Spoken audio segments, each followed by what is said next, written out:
do primeiro dia da Brazil Conference at Harvard and MIT. E para começarmos, temos primeiro um vídeo. Então, por favor, vamos começar essa última palestra. Obrigado.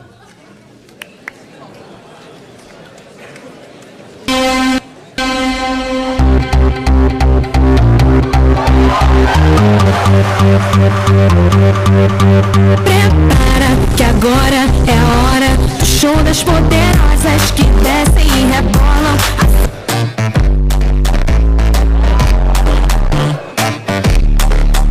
Vai malandra, eita louca, tô brincando com o bumbum.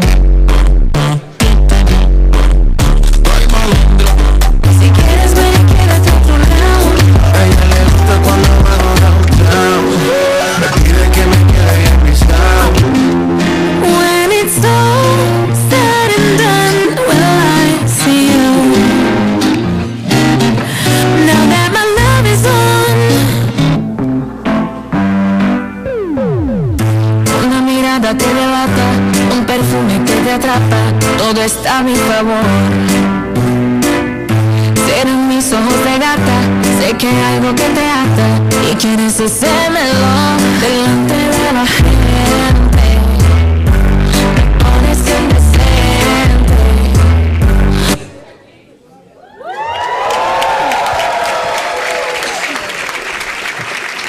Boa noite novamente. Gostaria de começar primeiro agradecendo a todos os presentes e os milhares que estão nos seguindo online. Meu nome é Pedro Farias.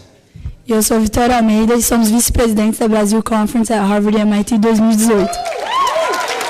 Temos a honra hoje de introduzir duas convidadas extremamente especiais para a nossa conferência. A primeira entrevistadora desse nosso painel. Gostaria de chamar ao palco Larissa Maranhão. A Larissa formou-se em Harvard em 2017. Nativa do Alagoas, Larissa é economista e foi presidente da Brazil Conference por 2 anos consecutivos e está presente desde a primeira edição da conferência. Ela foi a primeira funcionária da Brex, uma fintech do Vale do Silício. Hoje ela está aqui conosco, semelhante à nossa convidada, como um exemplo de uma mulher empreendedora.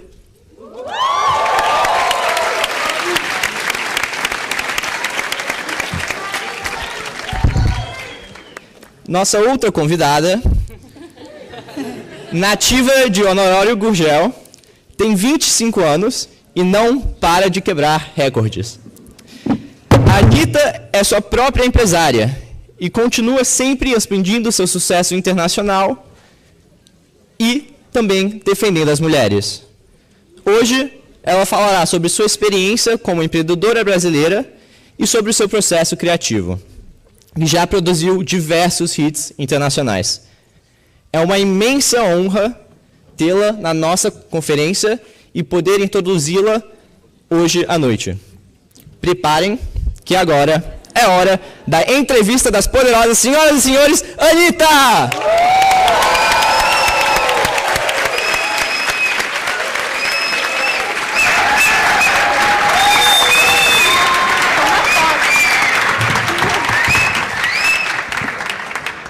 Boa noite. Obrigada pelos aplausos.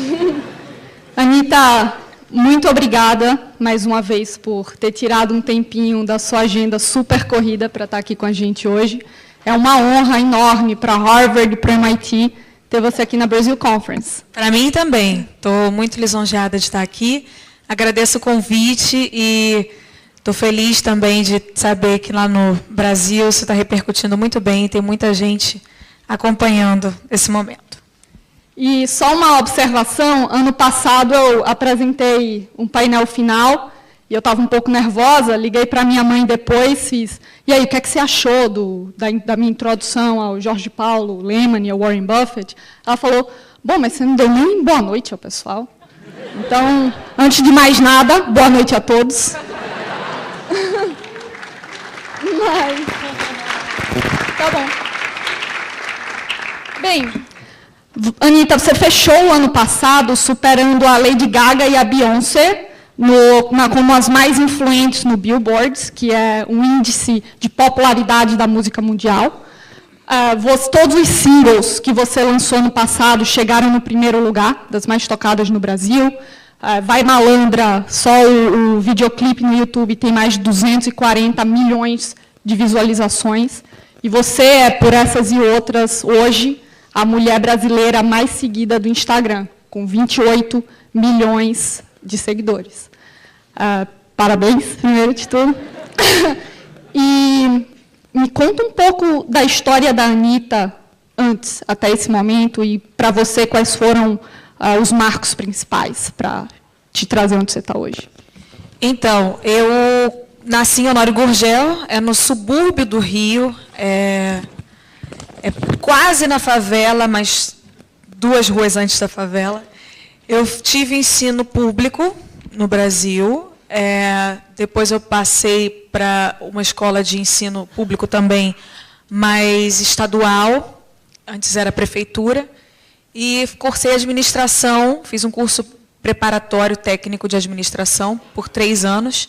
Então, era um colégio integral, eu estudava durante o dia inteiro. E esse curso fez muita diferença para mim.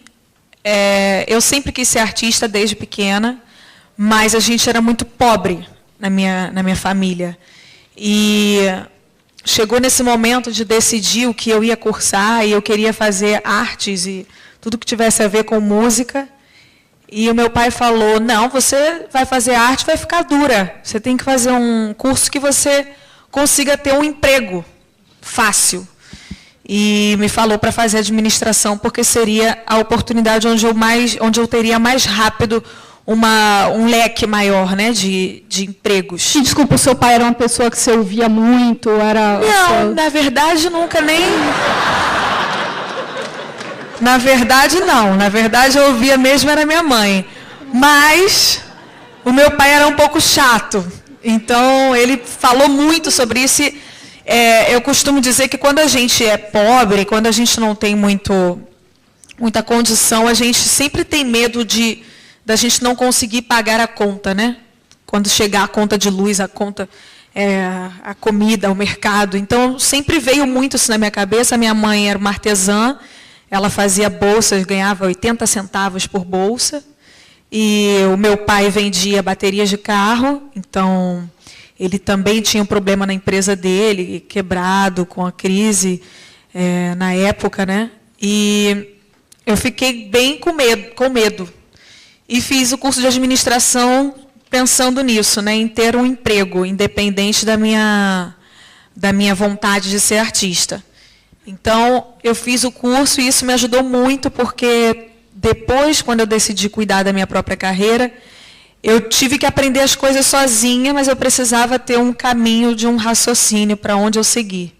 E esse curso, por mais que tenha sido uma coisa muito superficial, um curso técnico, ele me deu uma noção para eu saber como começar. Por mais que eu estivesse aprendendo sozinha, eu tinha como ter uma visão geral de como fazer, né? Eu não fiquei perdida totalmente.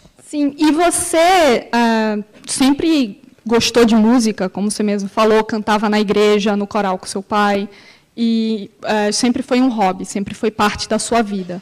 Mas você trouxe aí essa preocupação, preciso pagar a conta, preciso estudar alguma coisa, ter um diploma. Qual foi o momento na sua carreira específico que você olhou e falou, isso aqui pode ser minha vida, isso aqui pode ser a minha... Então, na verdade, eu sempre falei que eu faria isso da minha vida, que eu seria artista. As pessoas ao meu redor é que desacreditavam, porque como nunca tinha vindo um artista ou alguém bem-sucedido nessa área de onde eu vim, de onde eu nasci, as pessoas desacreditavam um pouco que isso seria possível. Então, quando eu falava que eu queria trabalhar com isso, era muito uma coisa de fantasia, né? Ah, é um sonho, mas e aí, você quer trabalhar com o quê? E eu falava, mas eu quero trabalhar com isso. E eles não acreditavam que isso seria uma fonte de renda ou uma forma de trabalho mesmo.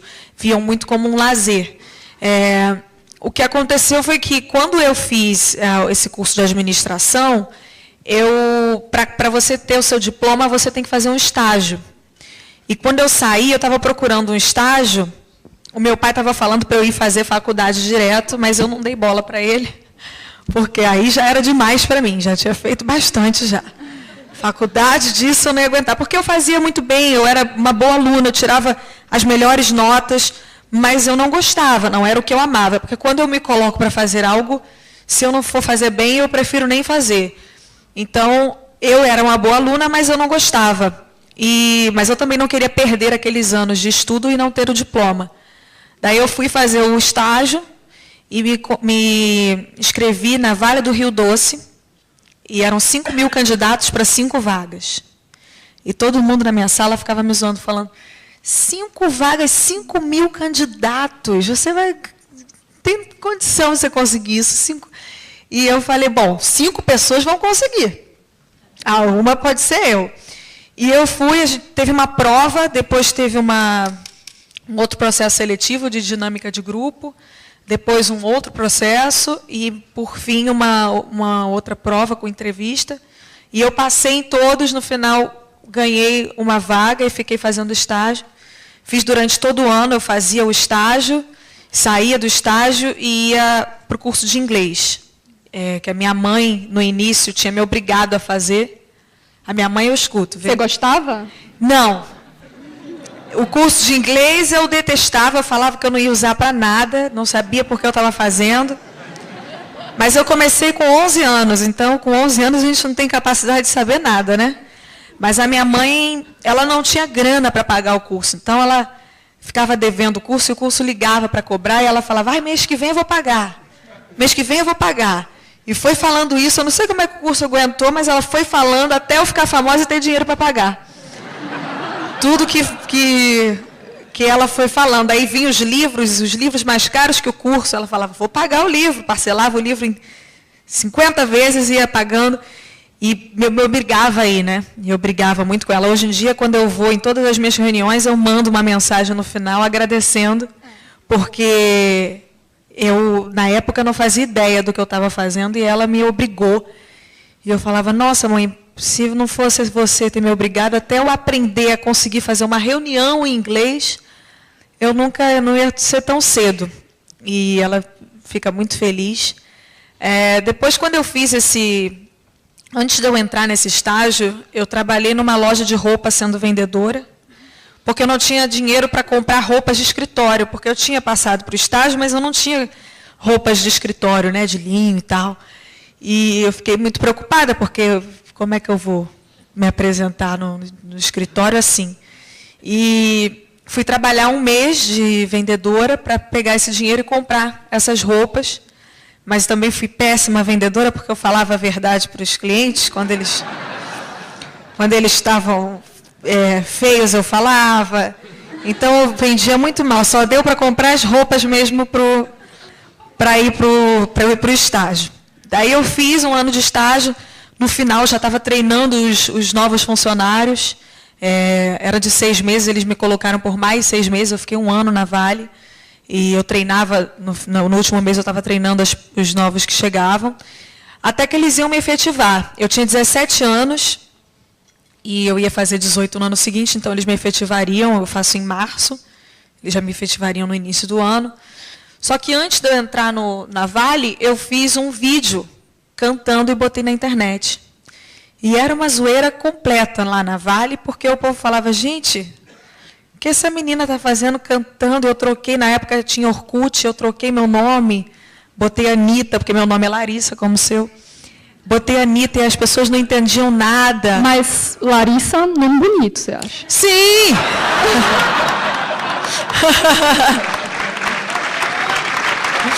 Na verdade, eu troquei o meu nome porque eu achava Larissa um nome comum.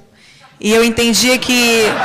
Não, o nome comum que eu digo é um nome que você conhece outras Larissas. Com certeza vocês aqui conhecem outras Larissas. E eu não queria ter um nome que as pessoas precisassem indicar quem era a pessoa. Eu queria ter um nome que, quando falasse o nome, só tinha como ser eu. E eu fiquei pensando nesse nome e tinha a série Presença de Anitta, que Anitta era um nome que eu não conhecia ninguém com esse nome Anitta. Só a presença de Anitta. E quando falava Anitta, as pessoas pensavam na série. Então eu falava, esse é o nome que eu tenho que ter. Porque...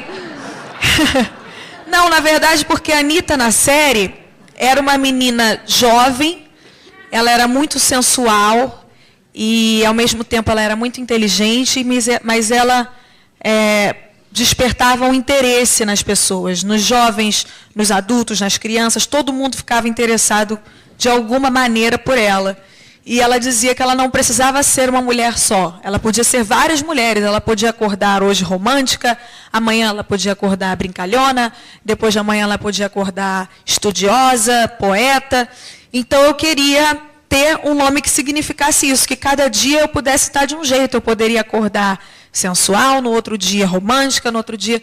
Então, eu escolhi o nome Anitta por isso e deu muito certo, porque realmente era um nome que, quando você fala Anitta, você primeiro pensa, não existe outra Anitta. Agora, depois que eu fiz Anitta, eu fiz o nome, começou muita gente a colocar o nome, mas são pouquíssimas pessoas que eu nunca tinha conhecido a Anitta. Agora eu conheço um pouco mais, quando vem, por curiosidade, me falar. Então, eu alcancei esse objetivo do nome. Muito bem. E então sua cabeça sempre esteve decidida na música? Esteve decidida, mas enquanto eu estava na Vale, eu ficava me dividindo, porque foi uma hora que eu fui descoberta por produtores. Na verdade, eu sempre dividi muito, eu sempre fui muito 8 e 80. Eu ia muito para o baile funk dançar com meu irmão, mas eu acordava cedinho para ir para a igreja. Aí eu ia muito para a Vale fazer tudo que eu fazia. Eu cuidava de seguros de garantias internacionais, eu fazia tudo lá com maior responsabilidade, mas aí ia cantar no baile funk de noite. Então, eu sempre tive essa diferença ao mesmo tempo. E quando a Vale foi me efetivar, para mim era incrível. Imagina, eu em Honório Gurgel, na época, eu consegui ajudar o meu irmão. Meu irmão passou na UFRJ para fazer informática. A gente sempre foi muito estudioso. Independente da dificuldade do ensino público no Brasil, a gente sempre estudou muito em casa. E o meu irmão passou na UFRJ, mas a gente não tinha dinheiro para ele pagar a passagem para ir para a faculdade. As pessoas não entenderam muito bem quando rolou aquela passeata no Brasil, por causa de 20 centavos. Mas 20 centavos faz muita diferença. Esses 20 centavos poderiam impedir o meu irmão de ir para a faculdade. Obrigada. O meu irmão não tinha dinheiro para ir para a faculdade, pegaram o ônibus, e o que eu fiz era, eu morava em Honório, então eu tinha que pegar um ônibus até o lugar que tinha ônibus, porque em Honório só tinha um ônibus. Eu tinha que pegar um outro ônibus de lá até o metrô, um metrô, a integração do metrô, um ônibus até porque a integração deixava a gente na Alvorada, e um ônibus até a Vale. Então, eram 5 conduções.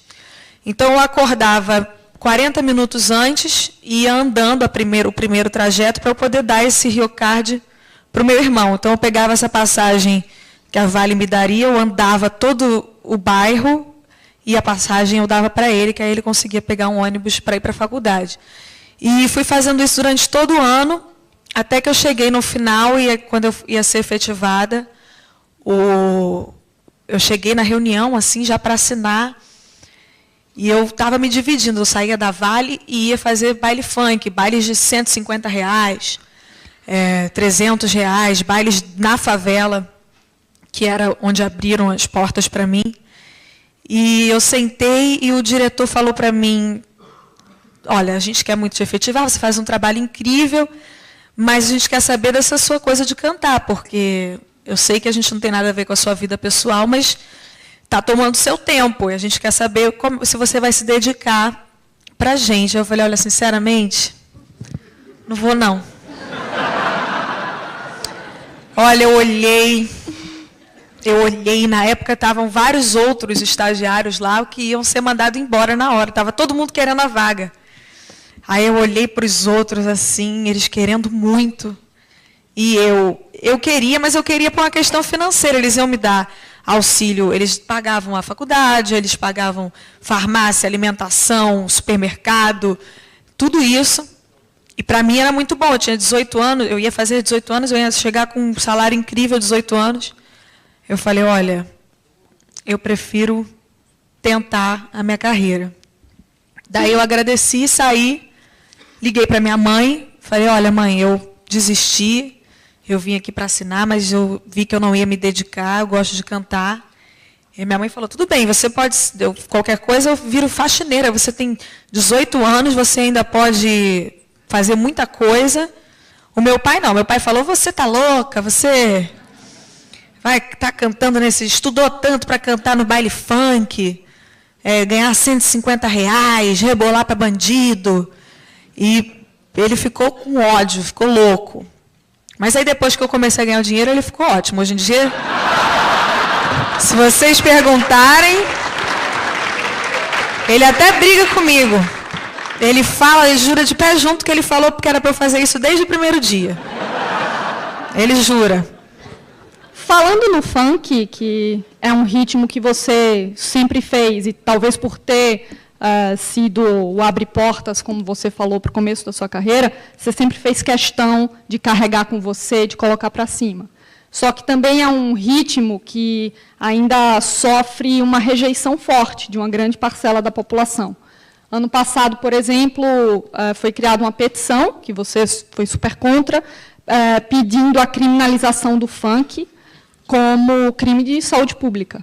E conseguiu recolher, em 4 meses, mais de 20 mil assinaturas, o que é o suficiente para que fosse debatida no Congresso, enfim. Essa rejeição ao funk parece ir além de gosto musical. Para você, de onde ela vem e por que é tão forte? Não, a rejeição ao funk é única e exclusivamente porque o funk veio do pobre, né? Veio da favela. Então, não tem como um favelado, a pessoa que não tem nem dinheiro para ir ver... Antes de cantar, eu nunca tinha ido na Zona Sul do Rio de Janeiro. Eu nunca tinha visto São Conrado, eu nem sabia onde era. E é muito difícil para você que nasceu naquela realidade, você cantar sobre coisas lindas, o barquinho vai, a tardinha cai. Você não está nem vendo isso.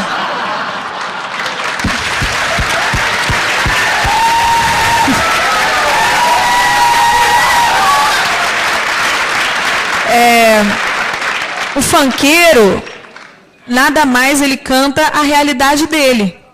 Então, se ele acorda, abre a janela e vê gente armada, se ele acorda, abre a janela e vê gente se drogando, se ele vê pessoas se prostituindo, ele é a realidade dele.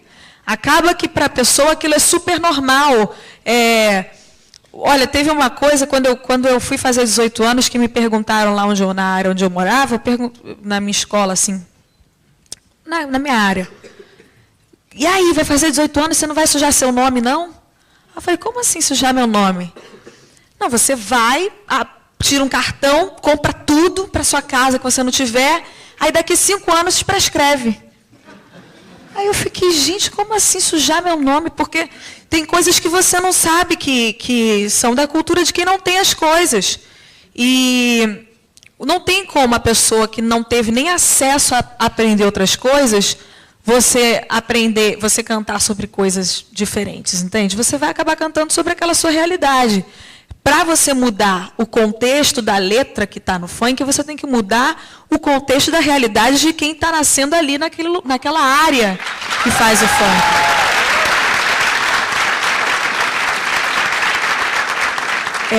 O ritmo não tem nada a ver com isso, assim.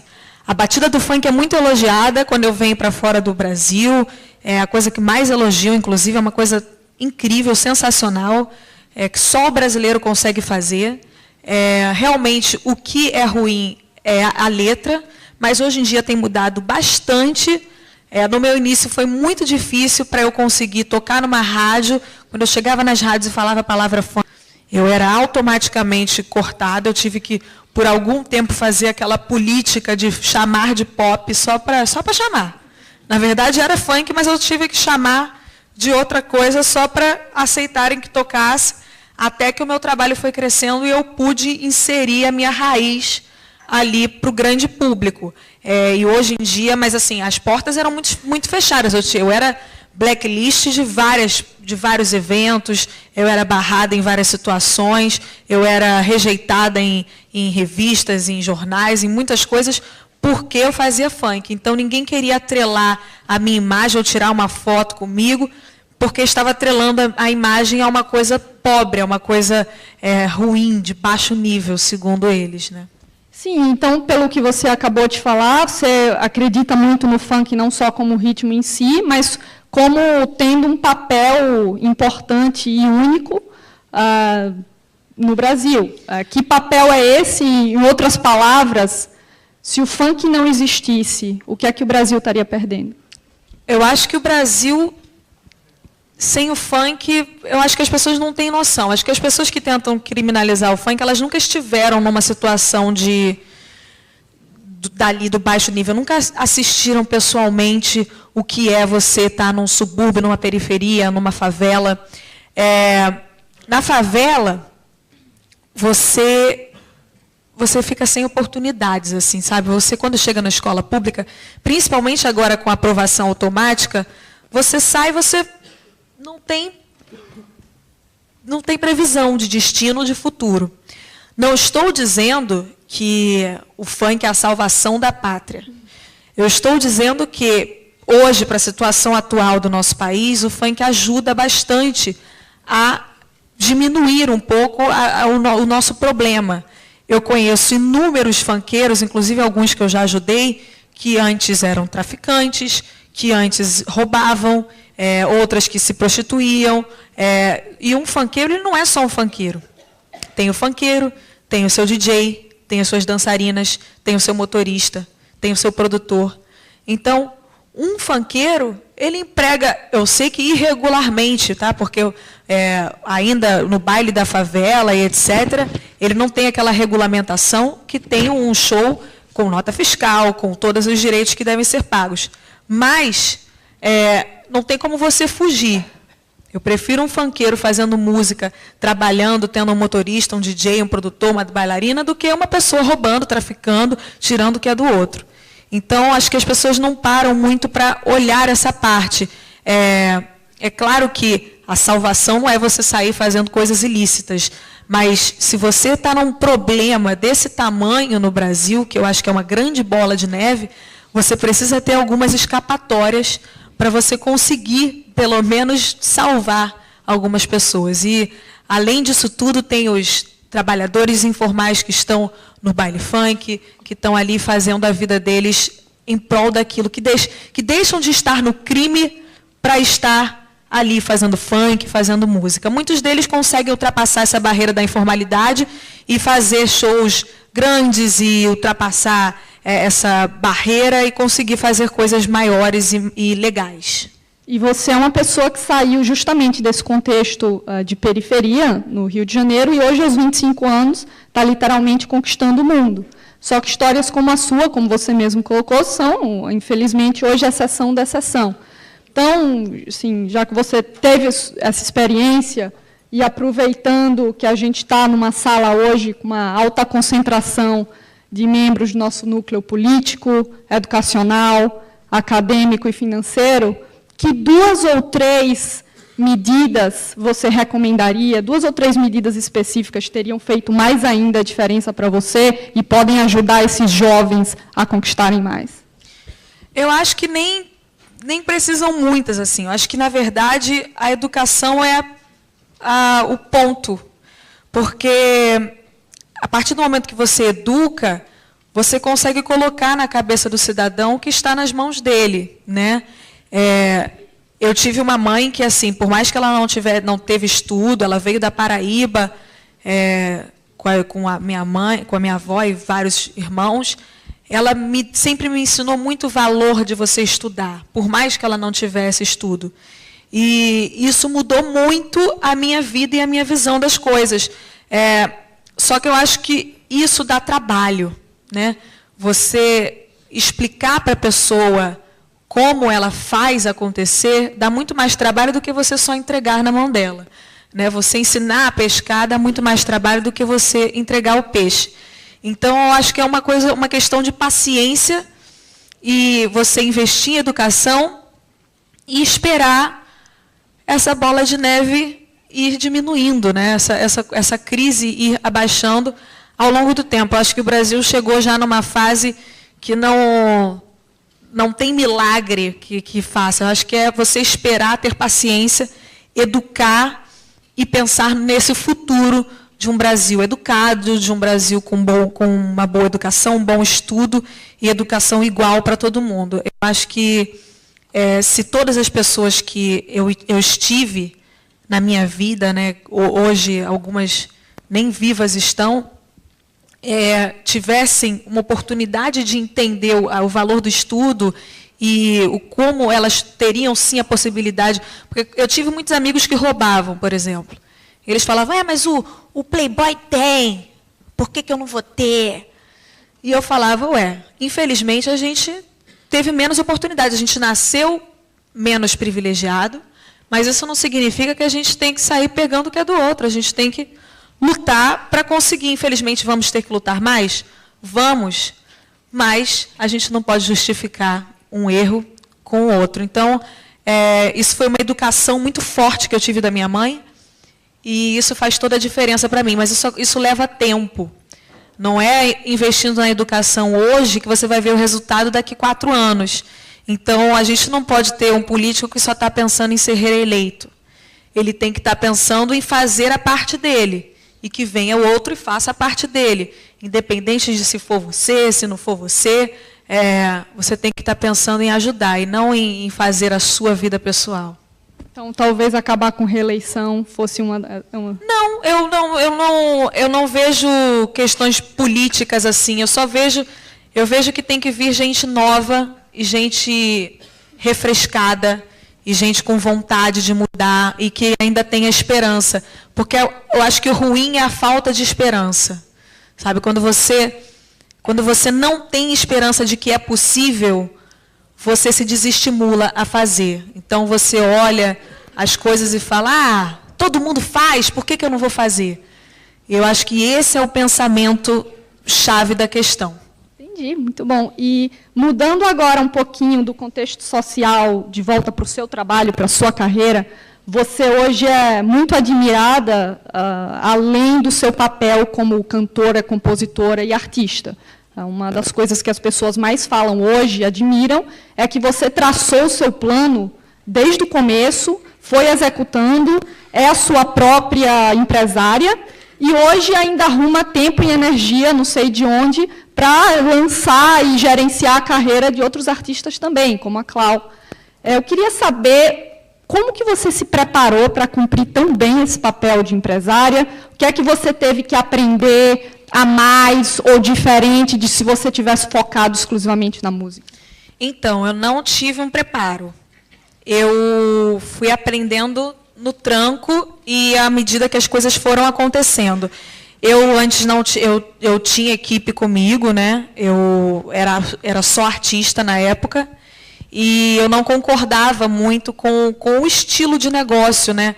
Às vezes, quando você cresce muito, você tem que estar muito atento ao seu redor e estar muito ciente daquilo que você traçou e da sua equipe, para você não se perder durante o caminho, querendo mais do que você pode, ou mais rápido do que você pode, ou que você alcança no momento. Então, você tem que ter uma visão muito real de você mesmo, para você não viajar, sabe? Cresceu aqui e já querer pegar lá sem você poder. Então, era uma fase que eu estava muito infeliz na minha vida. Eu estava com o Show das Poderosas, a música estava bombando, eu já estava com muitos sucessos. E, além do dinheiro ser pouco, por ser mal investido, estratégias que hoje eu entendo que não faziam muito sentido, eu era infeliz porque eu não estava fazendo por amor. Eu vi as coisas sendo muito feitas por dinheiro. E eu não trabalho por dinheiro. O dinheiro, para mim, é uma consequência. Eu poderia ter 3 vezes o que eu tenho hoje. Mas eu não tenho porque eu gosto de fazer com prazer. Eu gosto de fazer bonito, bem feito. E, para isso, gasta-se muito mais. Então, eu decidi fazer sozinha porque eu estava muito infeliz. Ou eu ia fazer sozinha ou eu ia parar. E eu cheguei em casa um dia muito mal. E eu sempre fui muito de ser responsável, sabe, por mim mesma. Se você deu sua palavra por mim, eu vou lá e vou cumprir, não importa se é bom ou se é ruim para mim. E eu chegava em casa triste, chorando muito, e minha mãe falava, nossa, você lutou tanto para conseguir, para chegar em casa assim. Não está fazendo sentido, é melhor você parar. E aí eu olhei, eu falei, é mesmo, né? Só que eu nunca gostei de perder. E, para mim, eu via tanta gente falando mal de mim, né? E eu não queria que acabasse com as pessoas tendo a visão errada de mim. Eu queria conseguir mostrar a visão certa. Aí eu falei, então eu vou dar o meu jeito. Eu chamei meu irmão, eu meio que obriguei ele a trancar a faculdade dele para vir. Mas ele já não gostava, não. Ele chegava em casa super estressado com conta para fazer, ficava nervoso porque não conseguia terminar tudo. Aí eu falei, olha, você está muito estressado, vem comigo que eu acho que você vai gostar mais. Eu acho que tinha 2 anos que ele podia trancar e depois voltar. Eu falei, se em 2 anos você não gostar, você volta para a sua faculdade. Aí ele, tá bom. Daí ele foi me ajudar e eu abri a minha empresa, na cara e na coragem. E quantos anos você tinha na época? Eu tinha 21 anos.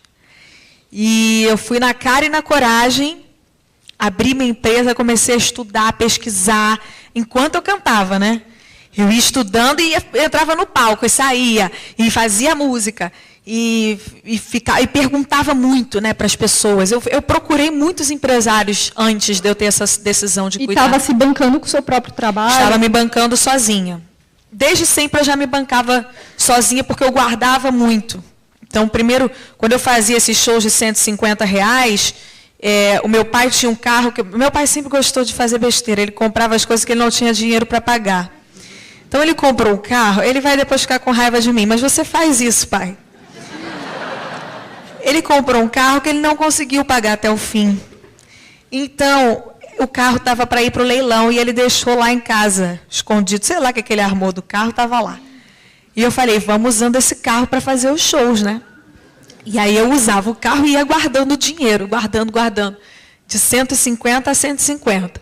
Na época eu estava na Vale, eu tinha um salário de R$600 de estagiário, eu ia juntando. Daí o cachê foi crescendo, porque eu ia fazendo muito trabalho. Eu fazia bem, ia eu, minha mãe e meu irmão. Daí o meu irmão, eu aprendi a tocar um MPC, coisas de DJ, CDJ. Ensinei para o meu irmão. Aí eu falei, você vai ser o DJ. Aí ensinei os botões. Ensinei os botões para ele. Falei, aqui para, aqui isso, aqui vai. Levei ele num DJ, que depois passou a ser meu DJ, fazer shows para gente. Já de Anitta, grandona. Ensinei tudo para o meu irmão, falei, você vai ser o produtor. Aí fiz um e-mail falso, a gente vendia os shows, só que eu respondia como ele. Aí eu que respondia, eu falava, você vai falando assim, Aí ia ensinando para ele e minha mãe ia como para carregar essas coisas. Minha mãe num baile funk. Teve um dia que a gente foi para um baile de favela, que coisa horrível. E ela foi pegar o dinheiro, né, o cachê. E o povo depois vai polemizar isso, mas Deus é maior. Ela foi receber o dinheiro da mão do cara de lá, né? Que eu não vou falar o nome não, que eu não vou dar não o nome do cara, mas o nome da figura.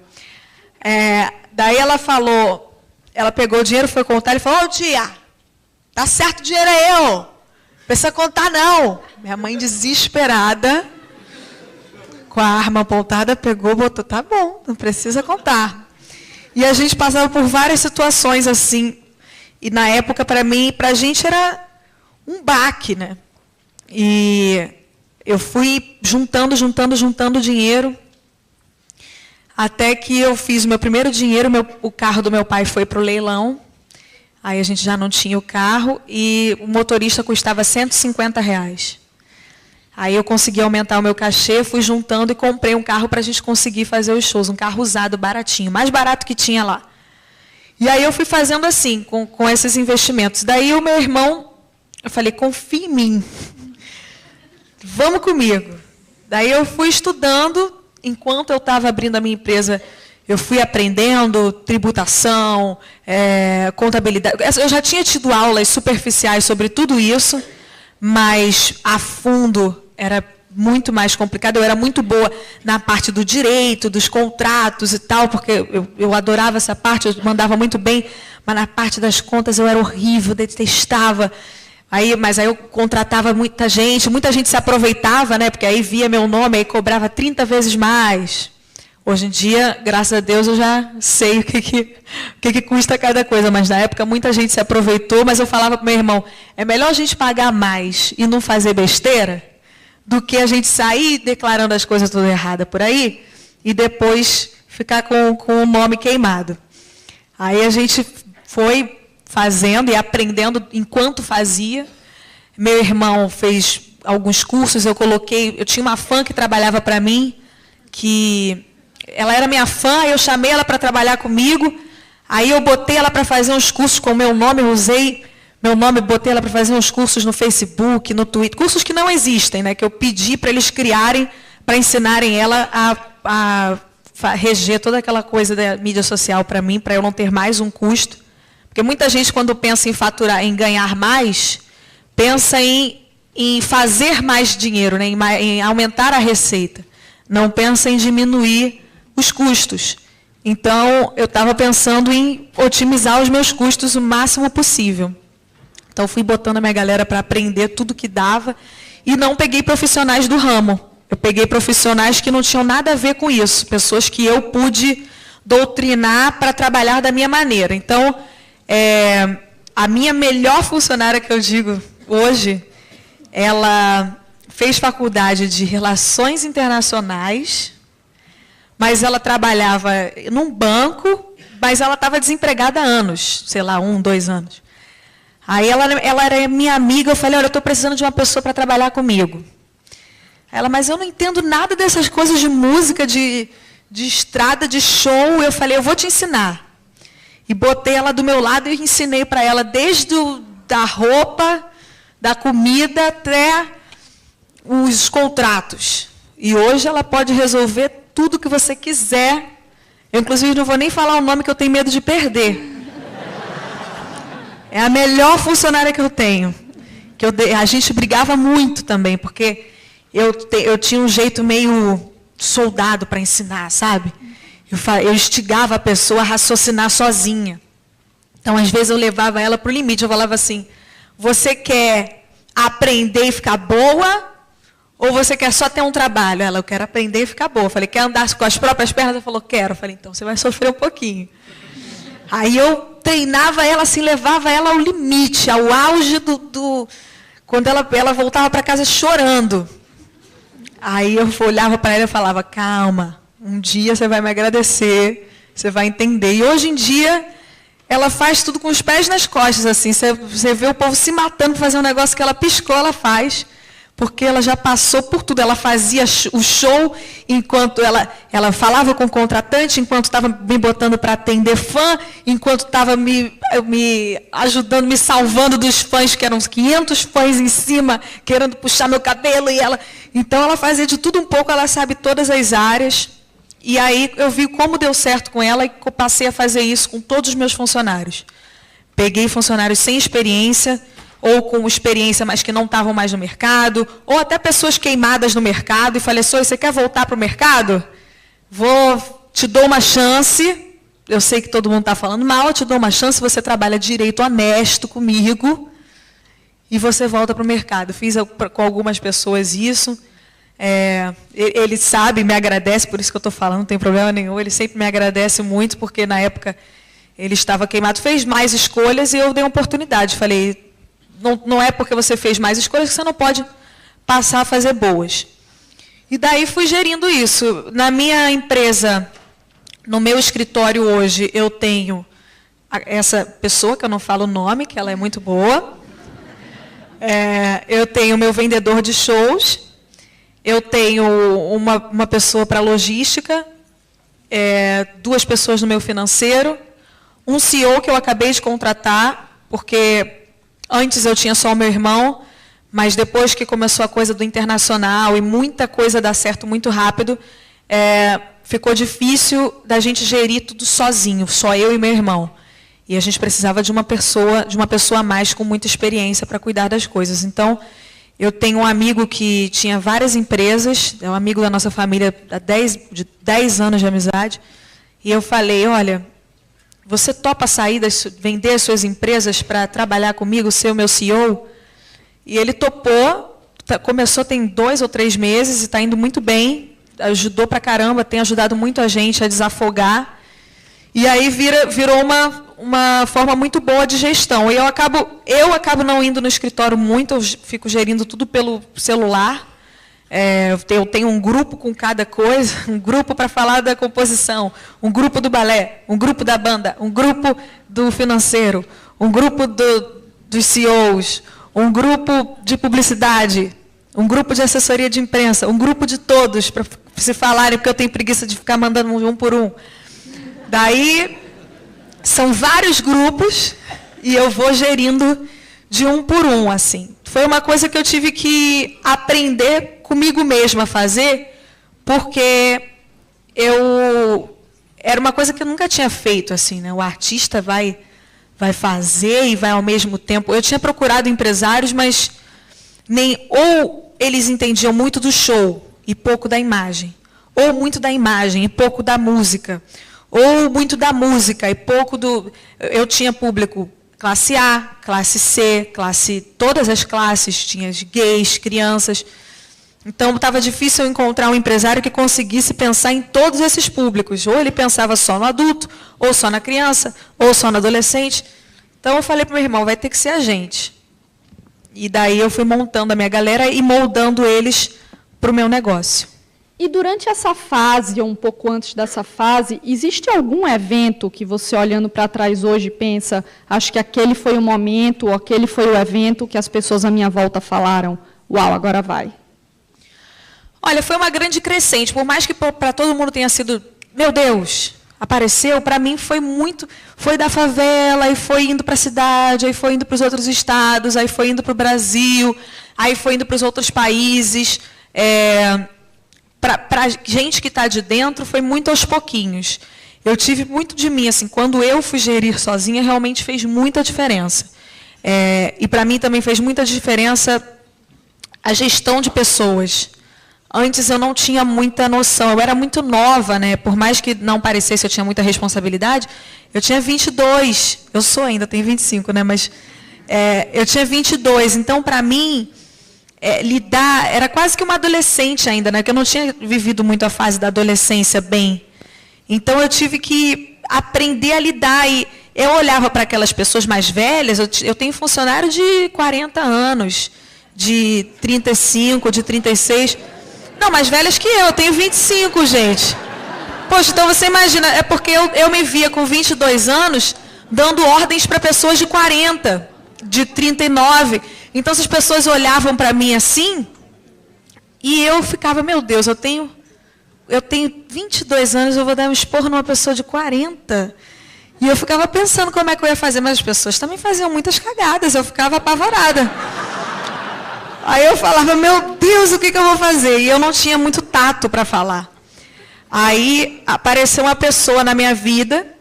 Você também não vai falar o nome? Não, vou sim. A Maíra, ela veio para cuidar de dieta. Ela veio para cuidar do meu emagrecimento. Mas, no fim, ela cuidou foi de tudo. Porque ela entendeu que eu comia muito e era de agonia, de ansiedade. E ela foi me dando essas dicas de ter o tato de falar com as pessoas. E aí eu fui fazer um curso de gestão de pessoas, fui aprendendo a como eu unir minha galera, porque eu acho que tem uma coisa muito errada no mercado de trabalho, que é a coisa da competição. Isso me irrita muito, assim, quando eu vejo, eu conheço algumas empresas que estimulam um funcionário a competir com o outro, sabe? A ter resultados melhores. Isso me irrita um pouco, porque para a empresa no geral, isso não é bom, porque daí você vê os setores se brigando entre si e não estão pensando no macro, na empresa inteira, eles estão pensando na área deles, em como eles vão se sobressair perante ao presidente, perante ao diretor. E tinha muito isso na minha empresa. A pessoa da assessoria queria que o mérito fosse dela. A pessoa da publicidade queria que... Não, mas porque eu setorizei tudo, então eu contratei pessoas muito boas de cada área. Uma da assessoria, outra de publicidade, fui contratando. Então essas pessoas ficavam, não, mas eu que botei a farinha, eu botei o fermento, eu bati o bolo, eu botei o ovo. Aí teve um dia que eu cheguei e falei, gente, olha só, isso não vai dar certo. Nós somos um time. Para mim, eu não estou me importando quem bateu o bolo, quem botou o fermento. Eu me importo que esteja feito e bem feito e pronto. Se for para fracassar, vamos todos fracassar de mãos dadas. Se for para a gente ser vitorioso, vamos ser vitoriosos de mãos dadas. Falei, não quero ninguém disputando quem fez mais e quem fez menos. Eu quero que um ajude o outro a fazer a sua parte. E, no final, o mérito é de todos, todo mundo vai se dar bem igual. E essa fase foi muito decisiva para o meu trabalho, assim, porque foi bem quando eu estava começando essa coisa da carreira internacional, e eu chamei as pessoas e falei, isso é uma coisa que ninguém nunca fez. A gente trabalhar 3 línguas ao mesmo tempo. Para dar certo, a gente não pode ter esse tipo de ruído dentro da nossa própria empresa. Já tem tanta gente de fora lutando contra, né, tanta concorrência, e a gente vai ficar nós mesmos lutando um setor com o outro. Não tem o menor sentido. E hoje em dia é muito legal, uma empresa muito unida, parece uma grande família. Agora com o internacional eu vejo mais ainda, porque às vezes vêm as coisas de fora. Quando eu viajei para encontrar equipe, eu me dei conta que muita gente acha que a gente ainda mora numa floresta, né? Que é tudo índio, que a gente... Aí alguns não sabiam se eu falava português, se eu era de Portugal, se no Brasil falava espanhol. Uma loucura, assim. E eu tinha que explicar que o Brasil falava português, que a gente tinha prédio, que tinha... Eu tive que explicar que a gente tinha prédio uma vez. E o povo achava mesmo que a gente não tinha internet direito, umas coisas assim. Então, Mas quem? Desculpa, o pessoal no meio da música? Não, o pessoal não. que te conhecia? Não, mais do business. Entendi. Só fui conhecer do meio da música depois. Quando eu quis essa coisa do internacional... Eu estou falando demais? Ou Não, está maravilhoso. Quando eu quis essa coisa do internacional, foi porque eu tinha achado que eu ia chegar assim, aonde eu queria no Brasil com uns 30 e poucos anos. Aí eu fiz 22, eu já estava super bem, eu falei, caramba, e eu sempre gosto de desafio, né, de querer mais. Eu falei, eu quero fazer uma coisa nova. Aí fui pesquisar o mercado internacional, viajei, fui para Barcelona, mas aí eu fui para perguntar para a galera interna. Aí é que eu te falo essa coisa da concorrência, né? Eu fui perguntar sobre o mercado para pessoas do business. E, obviamente, eu só obtive respostas boas para aquele lugar que eu estava perguntando. Eles não iam enaltecer o outro. Aí eu falei, quer saber, eu trabalho com música, eu vou para a rua. Aí eu fui sozinha, eu peguei uma mala e fui sozinha para a Espanha. Aí eu olhei que na reunião eles estavam me falando um monte de balela da empresa deles, que eu não vou falar quem era, mas eu falei, eu vou para a rua. Aí fui para a rua, comecei a pesquisar com o povo, assim, na rua, na balada, e fui para a balada e ficava ouvindo as músicas, pesquisando, que música é essa? Eu perguntava para o DJ, na época não tinha esse aplicativo que descobre, aí eu ficava, que música é essa? Aí anotava. Aí eu olhava o povo dançar e ficava anotando. Aí eu descobri o reggaeton assim, lá, né? Eu não fui o que eu descobri. Não fui o Pedro Álvares Cabral do reggaeton, mas o reggaeton já estava lá. O reggaeton já estava lá e eu não conhecia, conheci. E falei, cara, eu tenho que levar isso para o Brasil. Aí fiquei pensando, aí viajei mais, fiquei pesquisando. E eu vi que os 3 grandes mercados digitais são o de língua inglês, né, inglesa, o de língua espanhola e portuguesa, por causa do Brasil, que é muito grande, então ele acaba tendo números compatíveis aos números latinos e aos números... Ao mercado de inglês nem tanto, mas aos latinos bastante. Então eu pensei, caramba, se eu juntar os números brasileiros com os números latinos, eu vou estar equivalente com os números de língua inglesa, eu vou conseguir entrar na competição dos charts internacionais com os artistas que falam inglês e eu vou conseguir entrar na disputa. Então, eu pensei, bom, mas eu não posso fazer isso sem deixar meu país, eu não posso deixar meu país de lado. porque o Brasil já gosta de falar mal, né? Então, já estavam falando bastante mal de mim. Eu falei, eu não preciso de mais gente falando mal de mim. Então, eu pensei, eu conheci, fui mandando pela internet mensagem para os artistas, até que eu conheci o Maluma. Pedi para fazer uma música com ele, que foi em espanhol, ele cantando, e em português eu cantando. Por quê?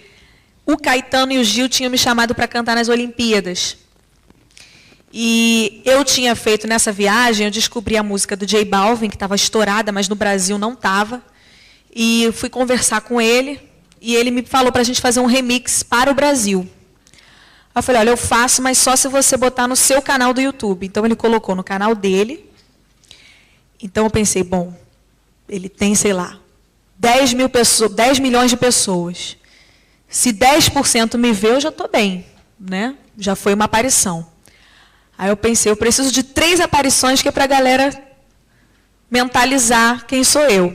Então, a primeira foi esse remix, que embora fosse em português e uma música já usada, seria uma maneira de alguma porcentagem de pessoas me conhecer.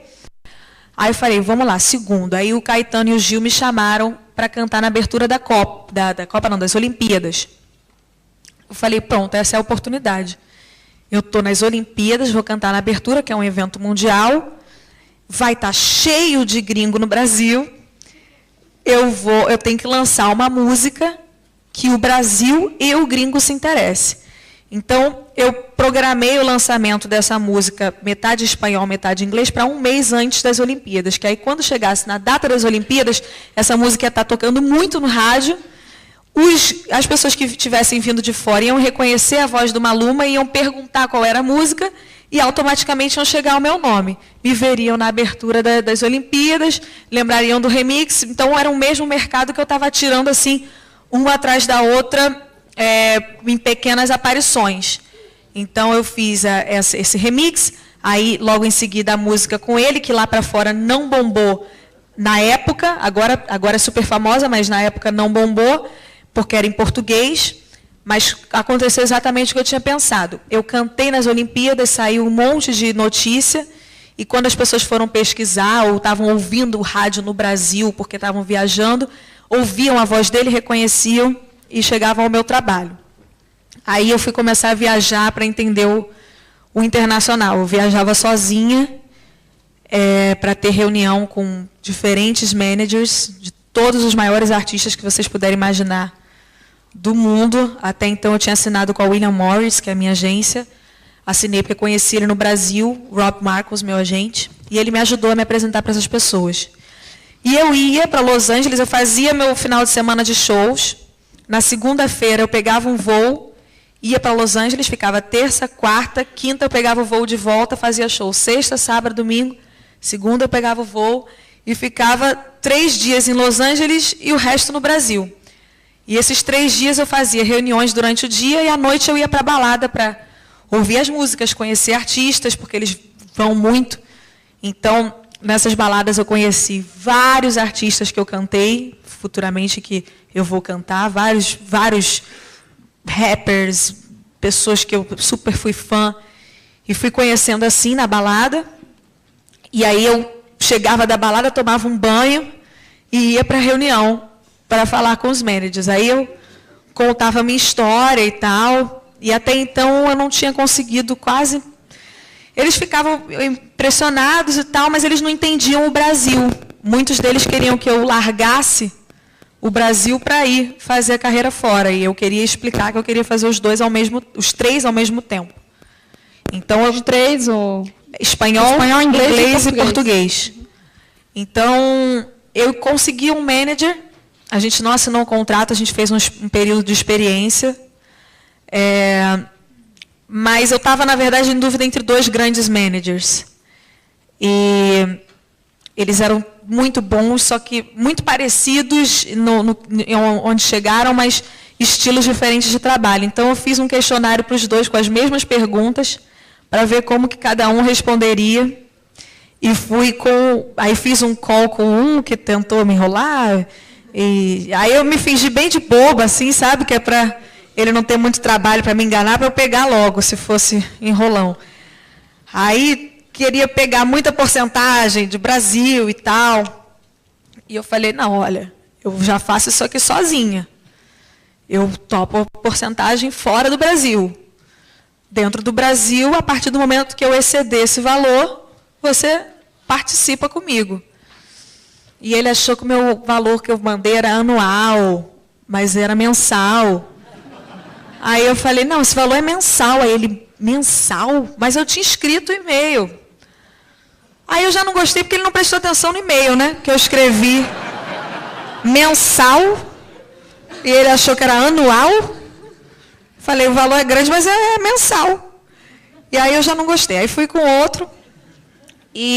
Mas aí tinha muito essa coisa de não entender o Brasil, não querer investir tempo no Brasil. Acho que também ele tinha muitos artistas grandes. E eu cheguei à conclusão de que era melhor ficar sozinha mesmo. E comecei a fazer várias reuniões para saber o que eu poderia fazer. E aí eu tive um impasse. Porque até então eu tinha cantado em português, né? Por mais que eu tinha feito as parcerias em espanhol. Mas eu não tinha cantado em outra língua. Então eu estava no momento de escolher. Eu falei o seguinte, bom,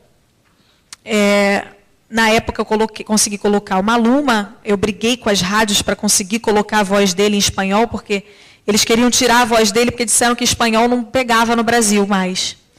Antigamente pegava, mas hoje em dia o povo não gostava mais. Eu falei, mas esse é o diferencial que eu trouxe. Então, eu persisti muito mais, gastei muito mais para investir, para conseguir pegar a música, né, com o espanhol. E foi bem quando depois ele gravou com a Shakira. Então, a Shakira e ele já estavam nomes conhecidos no Brasil. A Shakira já era e ele ficou conhecido no Brasil. A música bombou. Depois o Justin Bieber fez um remix de Despacito. E o espanhol já estava bombando na rádio do Brasil. Aí eu falei, agora tem espanhol tocando tudo quanto é lado, eu vou fazer uma música em espanhol, esse é o momento. E eu escrevi paradinha, pedi ajuda de algumas pessoas, mas não tive ajuda de ninguém. Aí eu peguei meu professor de espanhol, que eu tinha um programa no Multishow, e eu não falava espanhol, né? Mas eu queria muito falar, então o meu programa ele tinha 3 palcos e os artistas cantavam, eu apresentava, saía, eles cantavam. Então eu deixava o professor de espanhol no meu camarim. Aí eu ia, falava, boa noite, galera, começou o programa, aí saía, ia para o camarim estudar espanhol com o professor. Aí quando dava a minha hora de novo, eu voltava, falava, apresentava, voltava para o camarim para estudar espanhol. E fui aprendendo. Aí na hora dessa música eu liguei para o meu professor, falei, me ajuda a traduzir uma coisa aqui? E aí traduzimos a música e foi Paradinha. E eu mantive Paradinha em português, primeiro porque era o refrão, e eu não podia me distanciar tanto no Brasil, eu precisava dos números do Brasil. Então eu coloquei essa palavra para o Brasil conseguir se identificar e me dar os números para quando eu chegasse lá, eu falasse, não, mas olha essa música aqui, tem muito streaming, tem muitos números. E fiz isso, mas eu tinha todo um plano traçado. Ali era um momento, ou eu vou, ou eu não vou.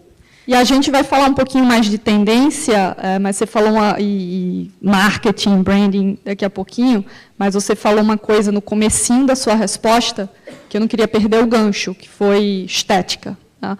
E dado o debate todo que o clipe de Vai Malandra trouxe no mundo inteiro, você assim fala que, através do seu trabalho, o principal produto que você vende, que você passa, é a confiança, é o amor próprio. É a gente se aceitar e se amar do jeito que a gente é. E, ao mesmo tempo, você também é uma pessoa que quer cuidar de si, que fala abertamente sobre cirurgia estética e que não tem problema nenhum em admitir que já passou por algumas. Você acha que, às vezes, isso pode ser visto como uma contradição à sua própria mensagem do positive body image e aceitação? Não, eu sempre defendo a autoestima.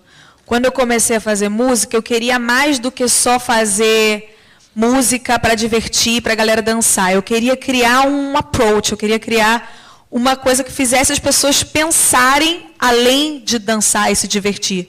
Então, eu comecei a fazer essa coisa do empoderamento da mulher, porque eu sempre tive muita dificuldade, né, por ser mulher. Eu achava que não, mas ser mulher faz muita diferença. E eu queria muito colocar isso nas mulheres. E o fato de eu assumir as minhas cirurgias é porque eu trabalho muito com a verdade, assim. Eu acho que o artista ele tem muito poder de influenciar na vida das pessoas, assim. O nosso país é o segundo país que mais faz cirurgia plástica no mundo. E as pessoas não admitem, não falavam. Falavam, eu acordei diferente.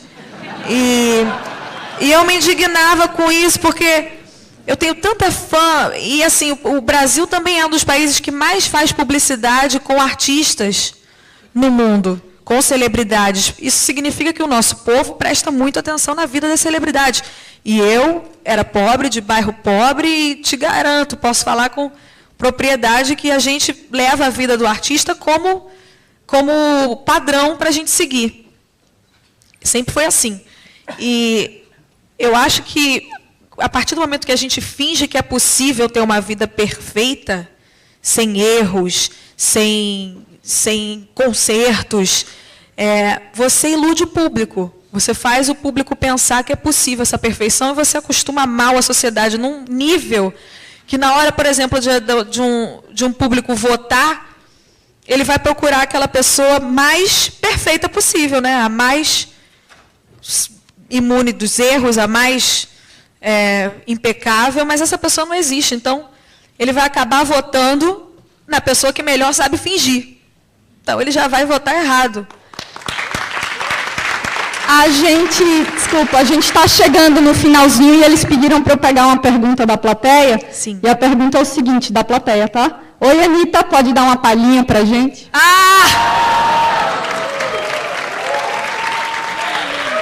Qual música? Ai, meu Deus. A mí me gusta cuando baja downtown. Le pido que se quede enviciado. Me dice, baby, suena interesado. Si quieres ven y quédate otro round. Obrigada. Você quer deixar uma última mensagem aos jovens e a todo mundo pelo Brasil e pelo mundo que está te assistindo hoje? Eu quero agradecer pelo convite. Foi uma honra estar aqui hoje. Eu espero que vocês tenham gostado e espero que muitos jovens no Brasil, nesse momento que está precisando tanto de esperança e de sentimento bom no coração, que a gente tenha feito alguma coisa de bom para eles. Sim, Obrigada. a gente, do nosso lado, deseja todo sucesso enquanto você continua aí tocando esse privilégio e essa responsabilidade que é carregar a voz do Brasil para o mundo. Obrigada. Obrigada. Pessoal, só um breve aviso. Pessoal, só um breve aviso. Amanhã a gente continua nosso evento às 9 horas da manhã no Sandburg, dia mais